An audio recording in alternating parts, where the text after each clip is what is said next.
now present George Edwards in Frankenstein.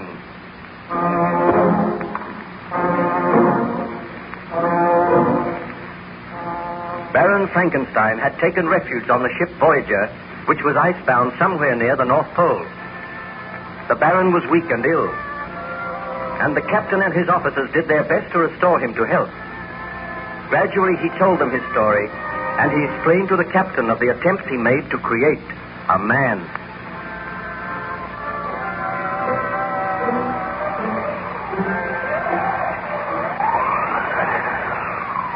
Do you feel able to tell me any more of your story now, Baron Frankenstein? Somewhere out in those white wastes, there is something which must be destroyed.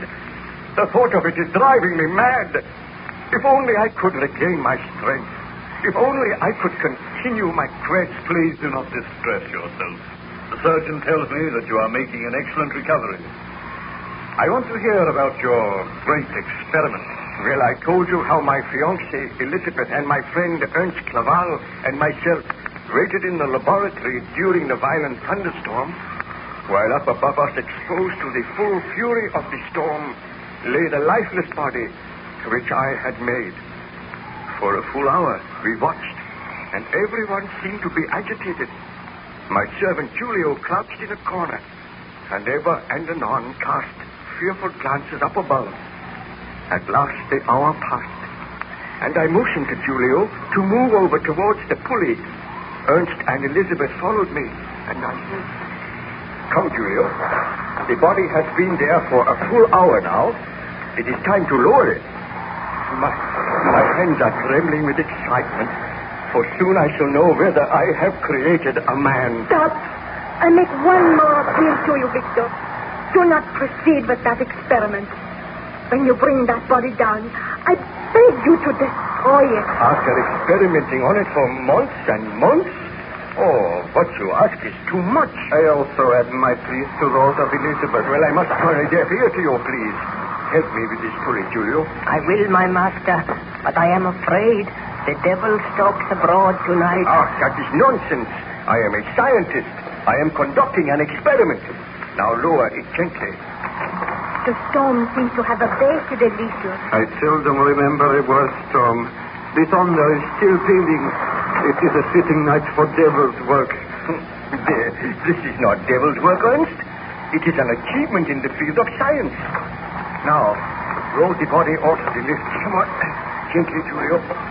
Over here. Fast hand. Close, all of you. What are you going to do? I'm going to unwrap the bandages. We'll start here. Nothing will happen. Nothing can happen. Oh, I feel that I must pray. Please do not let this creature have life. We should all pray. It is not too late to stay your hand, Victor. I feel sure that I am on the verge of success. I am removing the wrappings now.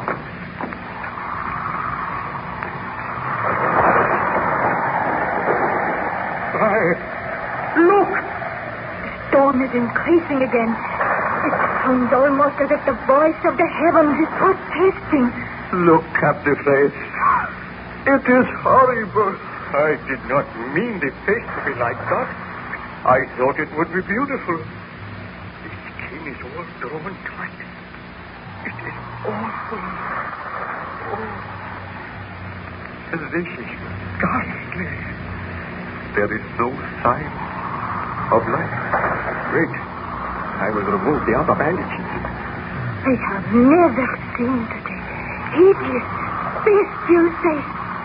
No creature like that could have life. Elizabeth, what ails you? The eyelids. I swear I saw them flutter. The eyelids did move. No. We must be dreaming. The eyes are open. The horrible creature is looking at us. No. It has closed its eyes again. Julio, darken the room. The light is too strong. My master, let me take this hammer. Let me destroy the creature. You heard my orders. Lower the light. I will obey. Look. It is raising one arm. It has life. My experiment has succeeded. I have created life. I am the greatest man the world has ever known. No other man has had such power. Victor, this is too horrible. Destroy it now. Destroy it now would be murder. Although this creature is terrible to look upon, it is a man. It has life. It has feelings just as you and I. Can it speak? Not yet. It must learn to speak, just as we had to learn. That awful noise. What are you going to do, Victor? I was prepared for the success of this experiment. So there is a room all in readiness for my creation. Unlock the door of that room, Julio. I am afraid that we destroy this creature. Come, Julio. You help me to create this man. It is not a man. It is a monster. It is moving. It is struggling into a sitting position. Have you unlocked the door of the room, Julio? I have, my master. Then help me. We will move the creature into its abode. We will lock it in there. It will be your charge until tomorrow, Julio. Remain here in the laboratory. Remain just outside the door. Do not enter the room yourself, and do not let anyone else enter. I will obey. Oh, this is my creation. A man which I made with my own hands. The creature seems to be able to focus its eyes now. It is looking straight at me. Oh, it looks awful. I shall train it myself. Come, take the other arm, Ernst. Let us help it to walk across the room. No, I cannot touch it. There is much I would do for you, Victor, but I cannot touch that monster. I feel that I am going mad. There is no need to be afraid. The creature is helpless. It can barely walk. You help me, Julio. Take the other arm. No, do not make me touch it. Do as I say. Look, I have taken one arm. Now, help it off the bench.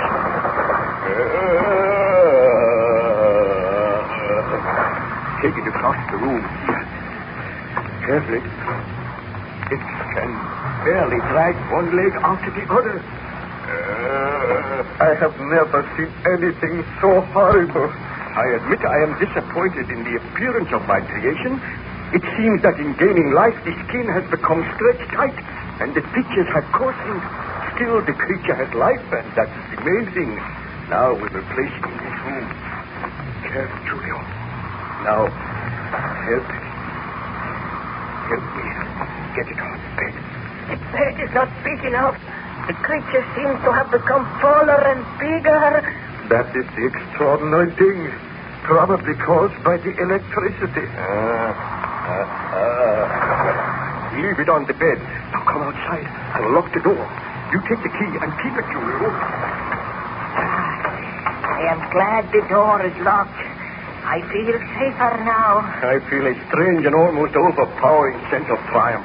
In my wildest dream, I had not hoped for success. And I... Victor? He has fainted. No. I felt strangely weak. Help me to get out of here. Let me go to my room. Baron Frankenstein, your story seems extraordinary. What became of the dreadful monster which you created? I felt weak and ill that night, and Elizabeth and Ernst helped me to my room. There I fell into a deep and troubled slumber. I awakened in the morning to find both Ernst and Elizabeth standing by the side of my bed. As soon as I saw them... Ernst? Elizabeth, what are you doing here?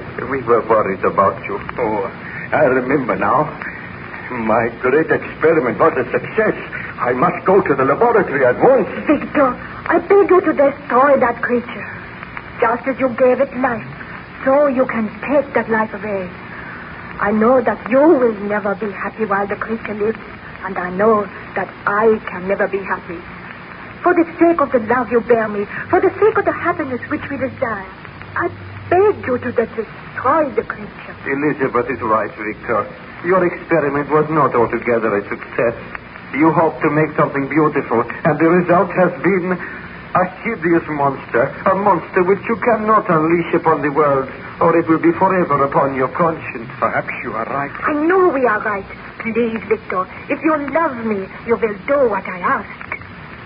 Well, I will dress at once, and then I will go over to the laboratory and make arrangements to do away with the monster. You shall come with me. I will not go. I will go with you, Victor. Good. Then if you wait for me downstairs, I will join you. It seems that you regretted your somewhat rash experiment, Baron Frankenstein. I did, Captain Wharton.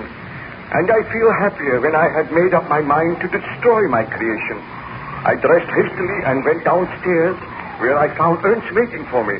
We walked across to the laboratory and entered the room, and then I called Julio! Julio! It is strange that he does not answer. I ordered him not to leave here. Look, the door of the room where you put the creature. There is no door there. It is wrenched off its hinges. What could have happened? Look, there in the corner. What is it? Let me see. Why, it is the broken body of Julio. The broken body of Julio? Yes, look for yourself. Oh, this is horrible. Let me look in that room. Is there anyone there? Why, the room is empty. I am too late. The monster has escaped, and in so doing, he has murdered my servant. I have unleashed a horror upon the world. I can speak no more of the matter at present, Captain Wharton. The memory of that horror is still too vivid. I beg of you, let me rest. Oh, I will let you rest, Baron Frankenstein. I feel that I have not the right to sleep. I should not rest. But I must regain my strength. Try and sleep now. I will send the ship's surgeon to you.